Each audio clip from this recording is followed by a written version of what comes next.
Hello বন্ধুরা, কি অবস্থা? কেমন আছেন সবাই? তো যাই হোক, রিসেন্টলি মুক্তি পেয়েছে আপকামিং ইন্ডিয়ান হিন্দি ল্যাঙ্গুয়েজের অ্যাকশন কমেডি ড্রামা সিনেমার ট্রেইলার ওয়েলকাম টু দ্য জঙ্গল।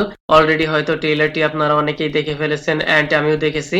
তো চলুন দেখা যাক কেমন হয়েছে এই সিনেমাটির ট্রেইলার। তো ভাইসা প্রথমে আসি আদা বলিউডে, যেখানে welcome to the jungle already এই বিগ ফ্র্যাঞ্চাইজের আগের সিনেমাগুলি ভরপুর বক্স অফিস কালেকশন করেছে।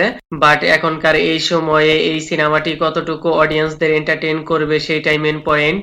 আর এই সিনেমার ট্রেইলার দেখে তো মোটামুটি ঠিকঠাকই লাগলেও অনেকটাই বেশি ডাউটফুল মনে হচ্ছে।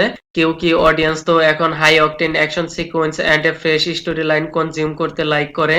আর এই সিনেমার মধ্যে কতটুকু ফ্রেশ ভাইব নস্টালজিয়া কমেডি দেখতে পাওয়া যাবে তা তো সিনেমা দেখতেই পাতা চাল জায়গা।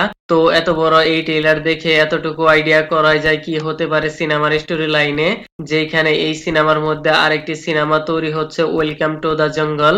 ফেক মুভির শুটিং করতে করতে হয়তো রিয়েল লাইফে রিয়েল গুন্ডার সাথে পাঙ্গা হয়ে যাবে।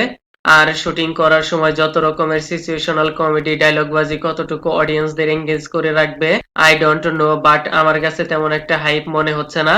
তারপরও যদি এই সিনেমাটি হিট করে তাহলে বেশ কিছু পার্টিকুলার অ্যাক্টরদের জন্যই, আর না হয়তো ফ্র্যাঞ্চাইজ ভ্যালুর জন্যই হবে। তো এনিওয়েজ, আর সিনেমার কাস্টিং যেভাবে ইনক্লুড করা হয়েছে মনে হচ্ছে আদা বলিউড এখানেই রয়েছে। উপরসে আবার ট্রেইলারের মধ্যে প্রত্যেক ক্যারেক্টার ইন্ট্রোডিউস করা হয়েছে। এর আগের টিজার দেখে অডিয়েন্স তো অলরেডি জানেই কাস্টিং এর ব্যাপারটা। ট্রেইলারের মধ্যে ইন্ট্রোডিউস ওয়ালা পোর্শন বাদ দিলেও কোনো প্রবলেম হতো না। কাস্টিং এ ডেড সারে অ্যাক্টর নেওয়া হয়েছে, তাদের proper screen time dialogue delivery দেওয়াটা অনেকটাই ডিফিকাল্ট। আমার তো মনে হয় অ্যাক্টর কম নিয়ে এর স্টোরি লাইন এন্ড প্রেজেন্টেশনে বেশি ফোকাস করার দরকার ছিল। তো এনিওয়েজ, প্রথমে যখন এই সিনেমা টিজার এসেছিল দেখে মনে হয়েছিল পুরনো সেই নস্টালজিয়া কমেডি আবার দেখতে পাওয়া যাবে।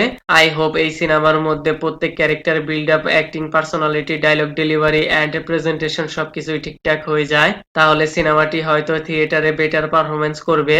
তারপর আবার বেশ কিছু সিন সিজিআই ভিএফএক্স ওয়ালা রয়েছে, মোটামুটি ঠিকঠাকই দেখা যাচ্ছে। লেকিন হেলিকপ্টার ওয়ালা সিন অনেকটাই উইক দেখা যাচ্ছে। আর হয়তো আমার প্রেডিকশন ভুলও হতে পারে, কেউ কি সিনেমাটি তো আর আমি দেখিনি। আর এই সিনেমাটি মুক্তি পাবে 26শে জুন। তো যাই হোক, আমি আর কিছু বলবো না, দিস ইজ মাই ওপিনিয়ন। দেখা যাক কেমন হয় সিনেমাটি। And kindly subscribe my channel. Okay then, ভিডিওটি কেমন লেগেছে আপনার? ধন্যবাদ, দেখা হবে পরের ভিডিওতে।